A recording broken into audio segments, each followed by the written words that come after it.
Smaller muffins, higher prices. Costco, what are you doing to us? Costco has made some serious changes to their iconic muffins, and customers are having very mixed responses. So, what's the deal? Is Costco ripping us off? Or is this a very well thought out change? And more importantly, are the new muffins any good? Let's find out. Okay, we need a little background and context to understand this muffin madness. So the Costco muffins have officially been hit with shrinkflation, and not just a little bit. The new muffins are much smaller and way more expensive than they used to be. Now, if you've been shopping at Costco for a while, then you know that the old muffins were legendary. The old version of the muffins were massive, both in size and quantity. So the old version of this muffin weighed in at a massive 5.5 ounces, which is essentially a personal sized cake. In addition to the muffin itself being used, you had to buy 12 of them. They came in a 6-pack, so you could buy a 6-pack of almond poppy seed and a 6-pack of banana nut and come home with 12 massive muffins with 2 different flavor profiles, which is really nice. In addition to being massive and having a variety of flavor, the muffins cost about $9 for 12 muffins. It came out to about 75 cents a muffin, and that is an incredible value.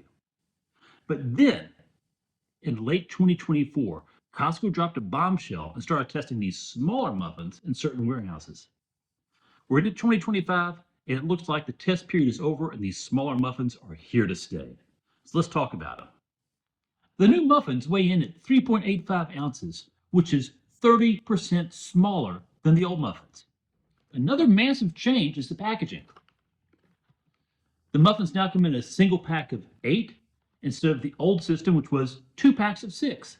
So in the old system, you can mix and match your flavors, whereas with the new muffins, you can't. You're going to pick one single flavor in an 8-pack and take it home with you. If you want 2 flavors, you need to buy 2 8-packs. The third major difference is the price. So the new muffins are going for around $7 for 8. And on the surface, $7 for muffins is definitely cheaper than $9 for the muffins in the old system. But you got to remember, you're getting fewer muffins and they're much smaller.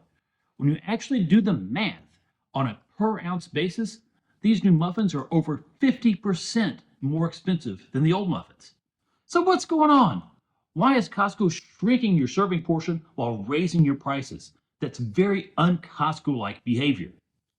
I have some ideas. So what is going on with the shrinkflation? Now, this could be pure corporate greed. I acknowledge that possibility. But I don't think so.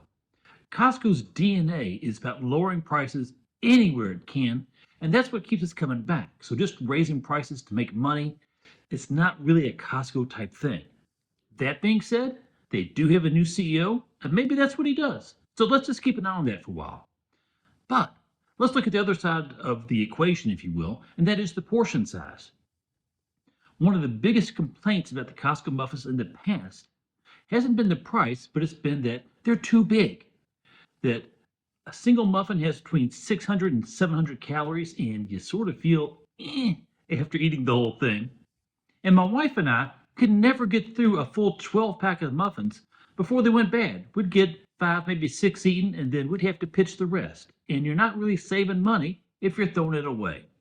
So the smaller portion size, that's actually been something customers have been requesting for quite a while.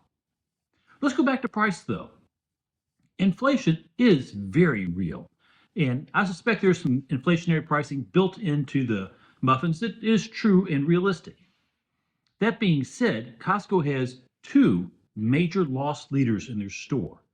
That hot dog combo for $1.50 and that $5 massive rotisserie chicken. Every day that goes by, they are losing more and more and more money on that massive chicken, especially right now with bird flu going around. So maybe what's happening is, in order to keep that price of the rotisserie chicken constant, keep the price of that $1.50 hot dog combo constant, they're jacking up prices on things like muffins to make it all work out in the end. So who knows? Maybe the higher muffin price isn't really necessarily shrinkflation greed. It's just a mechanism to keep the rotisserie chicken and the hot dog combo at the same price. Anyhow, those are just some thoughts. So now the big question, are these muffins actually any good or not? Let's try some and find out. I've got two flavors of muffins to try today. The first is a mantecotta, and I know I'm not saying that right, so apologies. And the other is the lemon raspberry. I heat them up in the microwave, half with butter, half not. Let's give them a try. Starting off with the mantecotta, and sort of looks like a pound cake, I guess. Let's give it a try. It's a good muffin. Nothing really spectacular about it. A little bit of a lemon flavor. Not too dry. Let's try it with the butter. Delicious with butter. Excellent with coffee. Overall, a solid muffin. I got no complaints. Let's try the lemon raspberry. So again, trying the dry one first. I say dry, the one without butter. Man, that is good. Let's check out all the, oh man, that is absolutely full of flavor. All right, and with the butter, butter is just melted in so deep in these guys. Mmm, mmm. I got no complaints. These are both very solid muffins. I'm happy to eat them all morning long. I think the new muffins taste perfectly fine, and I actually appreciate the smaller portion size, so I'm not wasting muffins. But what about you? Do you think this shrinkflation is pure corporate greed, or is it a mechanism to keep those rotisserie chickens at $5? More importantly, are you going to buy the new muffins? Drop me a comment. I'd love to hear from you. Thanks for watching. Have a lovely day.